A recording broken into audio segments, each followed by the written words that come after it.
Question answer visual.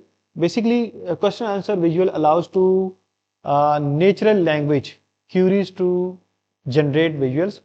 So when to use it for ad hoc explanation, letting user ask question in plain English, scenarios, interactive dashboard where user query top product by sales dynamically, and labeling option, question input field, suggested question, predefined.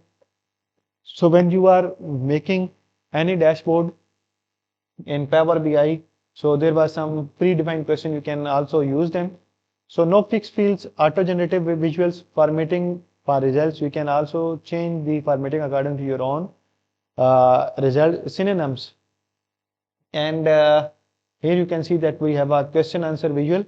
So at the top of this graph, you can see that here is a question, show total sales by publisher.